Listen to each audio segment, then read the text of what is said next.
Magandang araw sa ating lahat. Ako si Iris Jenicel Baldonade, nagmula sa STEM 11 Dragon Fruit, at meron akong mga tips dito upang maiwasan natin ang sunog. Sa ating bansa sa Pilipinas, ang buwan ng Marso ay nagkakaroon ng Fire Prevention Month. Dahil sa buwan na ito, nagkakaroon ng maraming insidente ng sunog. Nandito ako ngayon para magbigay ng ilang tips para makaiwas tayo sa sunog. Una, suriin ang electrical wiring. Mahalaga na suriin ang electrical wiring sa bahay upang maiwasan ang sunog na sanhi ng faulty electrical wiring.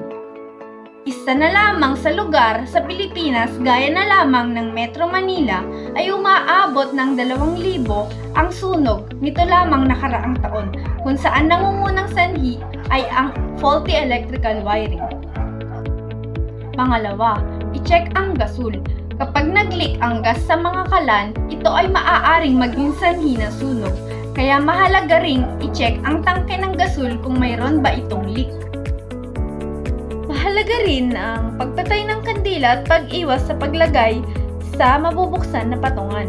Mahalaga ring patayin ang ginagamit na kandila kung lalabas ng silid at ilagay ito sa malayo at hindi maaabot ng madaling masunog. At dahil tag-init ngayon, hindi natin maiwasan ang buong araw na paggamit ng electric fan. Mahalaga rin ang pagpahinga ng electric fan lalo na kung matagal nang ginagamit. Isa pang hakbang ay ang pagtanggal sa pagkakasaksak ng mga appliances at kagamitan na hindi naman ginagamit upang maiwasan ang pagkasira ng mga ito at posibleng sunog.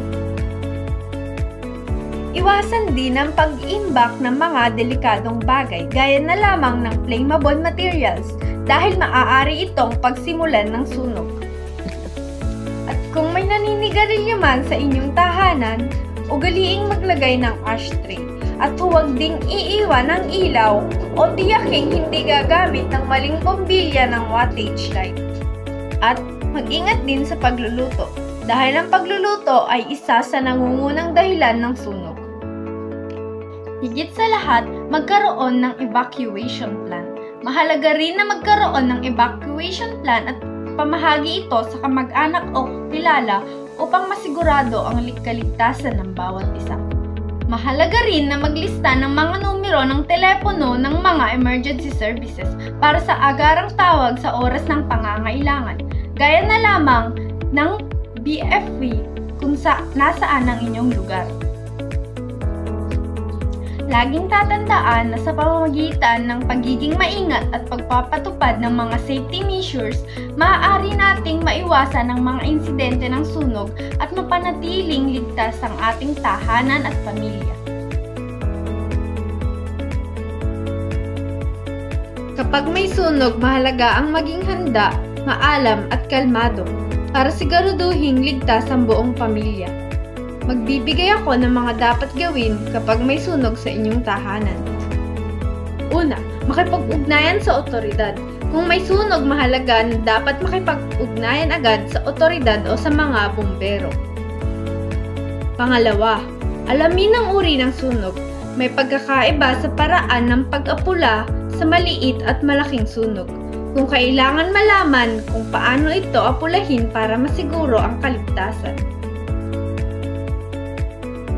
Pangatlo, pumunta sa evacuation center kung kinakailangan, kasama ang mahalagang gamit na naisalba sa sunog na naganap, at tignan din kung ano ang iyong natamong sugat upang mabigyan ng first aid.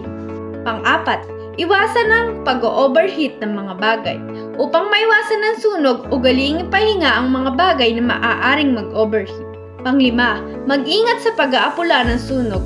Kung ikaw ay nandoon sa loob ng nasusunog na lugar, takpan ang iyong ilong para hindi mahilo dulot ng usok. Pang-anim, tulungan ng mga tao sa pagpatay ng sunog. Kung maaari o kung ikaw ay maitutulong, ugaliing tulungan ng tao upang madaling mapatay ang sunog. Maraming salamat po sa pakikinig at dito na po nagtatapos ang tips nagmula sa akin.